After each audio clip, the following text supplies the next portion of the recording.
ये प्राय प्रश्न बना रहता है, मुझसे पाप हो गए, क्या क्षमा कर देंगे भगवान? तो ध्यान से सुनिए, मनुष्य जीवन में अभी जो आपके दिन बचे हैं, यदि उन दिनों का ज्ञान पूर्वक सदुपयोग करें, अर्थात नाम जप करते हुए पूर्व में जो पाप किए पुनः ना होने पावे, तो मैं तुम्हें वचन देता हूं कि तुम्हारे सारे पाप मेरे प्रभु क्षमा कर देंगे। तुम्हें कोई भी पाप का दंड नहीं भोगना पड़ेगा। जितनी श्वासें अब बची हैं, जितना जीवन बचा है, अब ज्ञान पूर्वक व्यतीत कीजिए। कोई पाप कर्म जो पीछे हुए पुनः मत कीजिए और नाम जप कीजिए, सारे पाप आपके प्रभु क्षमा कर देंगे। गीता जी, सर्वधर्मान परित्यज्य मामेकं शरणं व्रज अहम त्वां सर्व पापेभ्यो मोक्षयिष्यामि मा शुचा। श्री भगवान के वचन है।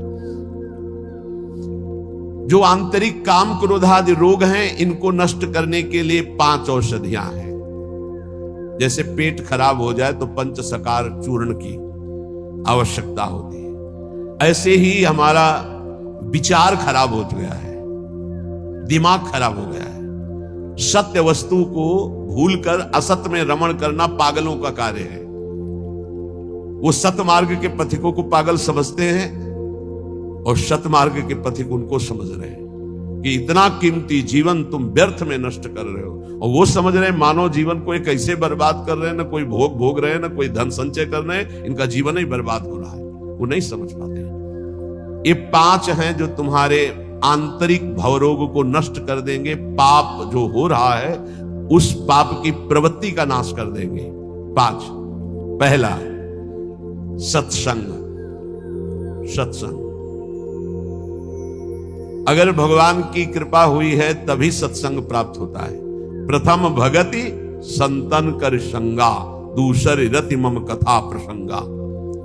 सबसे पहली कृपा भगवान की होती है कि सत्संग प्राप्त होता है। अहो भाग्य रोज सत्संग प्राप्त हो, अहो भाग्य। जिस दिन होता कि आज पूज्य श्री मथुरादास जी कथा करने नहीं आएंगे, उनका स्वास्थ्य खराब है, या आज उनकी निर्जला एकादशी है, उस दिन ऐसा लगता है जैसे वज्रपात हो गया हो कि आज महापुरुषों के चरित्र सुनने को नहीं मिलेंगे। जो महापुरुषों से सत्संग प्राप्त, वो फिर और जैसे रबड़ी पाने के बाद गुड़ का सीरा चाटने की इच्छा नहीं होगी। यद्यपि वो भी मीठा होता है, वो भी पवित्र गन्ने के रस से बनता है, पर नहीं, जो रसमलाई पा चुके हैं ना, उनको फिर गुड़ का स्वाद नहीं आएगा। ऐसे ही जो सच्चिदानंद में डूबे हुए महापुरुषों के वचनों को श्रवणेंद्रिय से पान कर लिए ना, फिर वो केवल शाब्दिक प्रवचन में उसका श्रवणेंद्रिय स्वाद नहीं ले पाएगी। उसको चाहिए अनुभवी, क्योंकि उतने गरु वचन सुन लिए तो अब फिर और नहीं।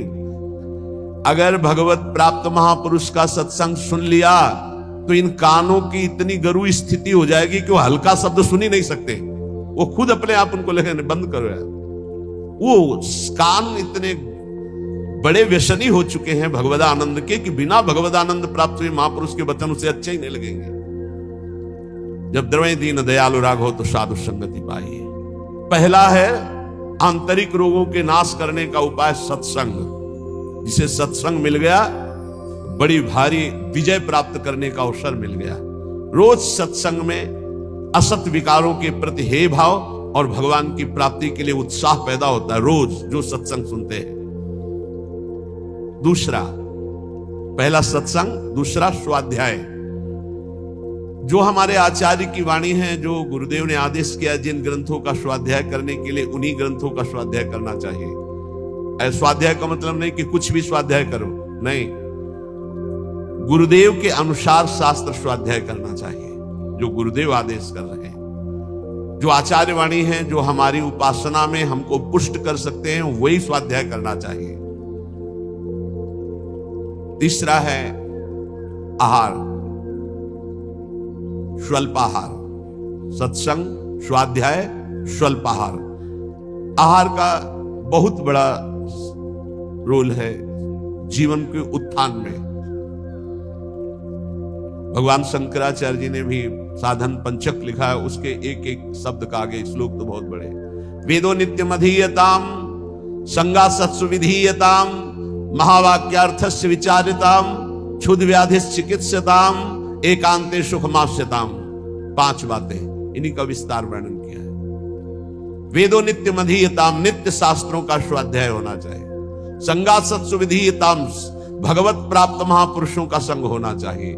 महावाक्यार्थस्य विचारताम, उनके द्वारा जो बोले गए वचन हैं उनको विचार करके चिंतन के द्वारा अपनी स्थिति बनानी चाहिए। चौथा अपने आप कहा, जो इसमें तीसरे में स्वल्पाहार है, उसमें कहा क्षुध व्याधित चिकित्सताम, क्षुधा रूपी व्याधि की चिकित्सा करे। भिक्षान्नम औषधम, जैसे व्याधि की औषधि के द्वारा, तो क्षुधा रूपी व्याधि की भिक्षान्न के द्वारा विरक्त और धर्म के द्वारा कमाए हुए अन्न से ग्रस्त, वो भी स्वल्पाहारम, भूख से कम। बहुत बड़ा इसमें योग है, आप अच्छे से समझ लीजिए। आप समझते हैं अधिक पाने से आप बलवान होंगे, बिल्कुल भूल है आपकी, ये भूल बहुत बड़ी है। अल्पाहार करने से जीवनी शक्ति बहुत प्रबल होती है। जितना आप भजन में उन्मत्त होने वाले महापुरुषों को देखेंगे वो अल्पाहार करने वाले होंगे।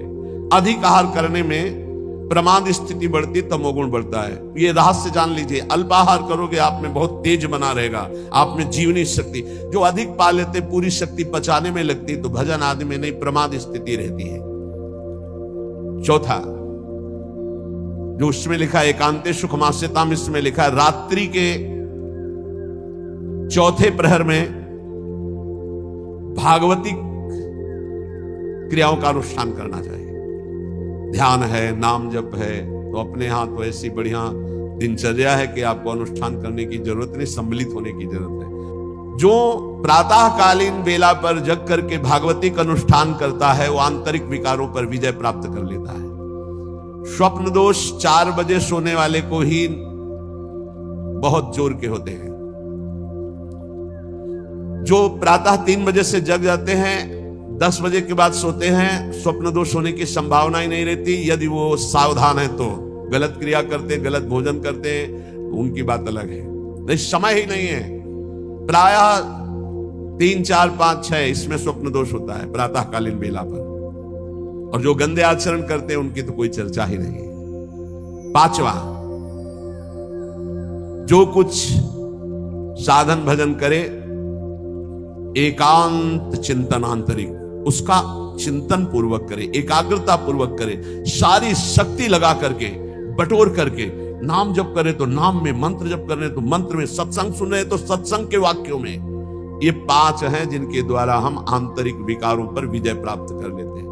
पहला सत्संग, दूसरा स्वाध्याय, तीसरा अल्पाहार, चौथा प्रातःकालीन बेला पर उठकर भागवती का अनुष्ठान, 5वां जो कुछ भी करे एकाग्रता पूर्वक सारी शक्ति लगाकर उसी में